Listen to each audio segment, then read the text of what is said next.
Hi everyone. This is part two of having to go into hospital and everything.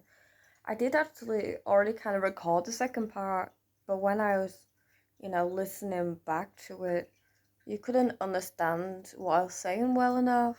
So I've also deleted some more stuff off my phone, so I have more time to, you know, speak. Therefore, I won't have to rush it as much.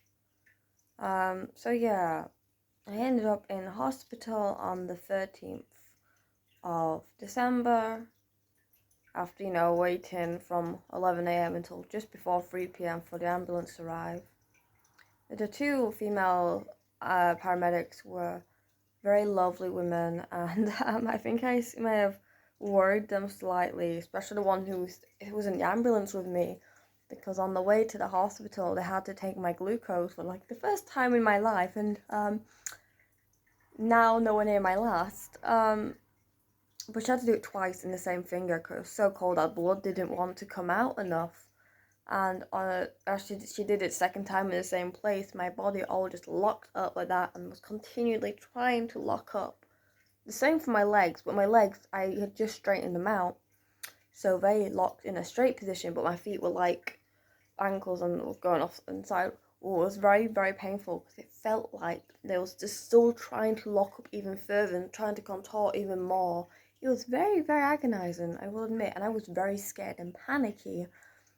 And I asked them if they could like massage my wrist or just something because they were so painful. Unfortunately, they're not allowed to help in that way. That's not their fault. That's just rule. So I was like, well, could you at least, take my shoes off and help me try to get them to my side? Because obviously, as much as the locking up thing to that degree had never happened before, I had had some instances where my body was locking up previously, just not to that degree. So she helped me with that, and I managed to get on my side, and I managed to try and get some of my body to be like this. It wasn't very easy because my wrists and arms were so locked up that I couldn't really do much with them. But in the end, I managed to get them like that enough, and I managed to force my legs to bend a bit at the knee, which was very difficult because it was like almost solidly straight. And after a while, just my legs, ankles, and finally like my arms and everything started to, relax a little bit. As did my wrists. My thumbs, especially my right one, was still locked up for a lot longer than the rest of it, But eventually everything, relaxed.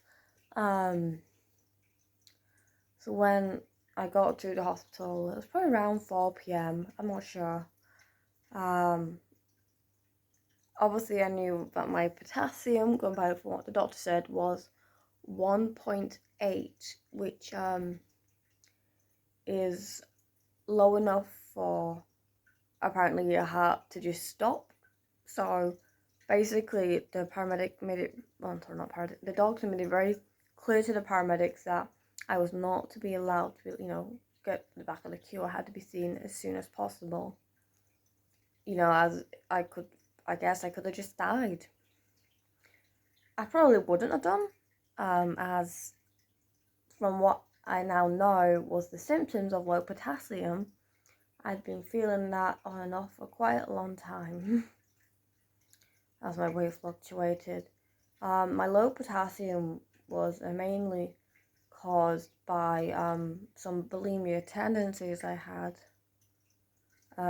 As I suffer with eating disorders, it's very complicated. I said anorexia and bulimia to the doctors I talked to at the hospital. However, it's very complicated because due to my autism, it's not like I have the conditions fully, more I use them as tools to achieve certain things or to distract me from certain things. So yes, my weight was also very, very low, even though I had no issues with having a very low weight. By a doctor's standpoint, it was also very low. Still is apparently, which I know, obviously, but in my mind, I don't consider it a problem. as I feel fine. But, by the doctor's standpoint, it's very low. Obviously now my potassium levels are fine, but I was in hospital.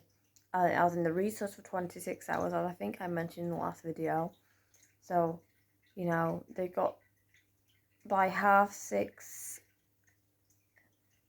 I had the drip in and everything, a cannula, and I was on the potassium. Now, in resus, the fin the drips get hooked onto are attached to the sort of bed fin you're in, and don't move. So when you're hooked up, you stay put, if you will.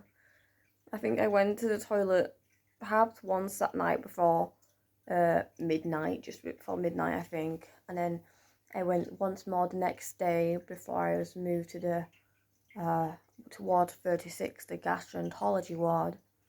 Obviously, some people had come down to talk to me about going to the gastroenterology ward. First, she was a female, and I explained what really caused all this stuff to happen and how I ended up in hospital. Some people are still a bit confused about it, about how it all happened. And I mentioned what caused, I guess, if you will, the eating disorders. I won't necessarily mention that part right now, mainly because my family are unaware as to what contributed to me developing eating disorders. Maybe one day I'll talk about it, I'm not sure. I don't want to cause issues with my family. Like the what ifs and stuff like that. So, I don't talk about that with family. So yes, I talked about what contributed to it. I mentioned my autism being a big part of it. When I got the bulimic tendencies, or when I was using the bulimia, if you will, as a tool, my autism, obviously with autism, routines are a very big thing, and it's sometimes very hard to not do a routine. Like sometimes I will make sure all the light switches are in a particular way before I go to bed. But when I get very high focuses on a routine, especially if my mind is helping me not feel stressed or helping me not focus on something else, it's like you can't break it, like an addiction. That's what someone has kind of said. And so basically the bulimia became like an autistic routine / addiction, if you will. I guess you could kind of say that some autistic routines are almost like an addiction, since you just have to do it. So yes, obviously when I got into hospital, the routine was broken, and therefore, my brain, it came out of mind, just not thin. So I talked to the people from gastroenterology, and she said, because there was two people, but originally just a female came down, and she was like, what would you say if you had to have a stay, in the gastroenterology ward?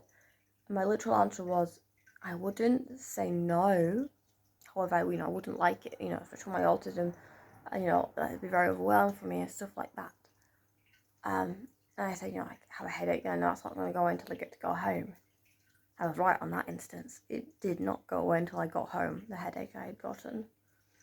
And then she mentioned an NG tube, which an NG tube is a feeding tube. It goes up your nose and it goes down your throat and straight to your stomach. There's two types of feeding tubes. One that does that, and then one where it's a small surgery and a tube gets put in straight to your stomach. So it bypasses all that, goes straight to the stomach. And she said, what would you say about having an NG tube though? And I was like, I wouldn't refuse, I wouldn't say no. However, I would want all options discussed.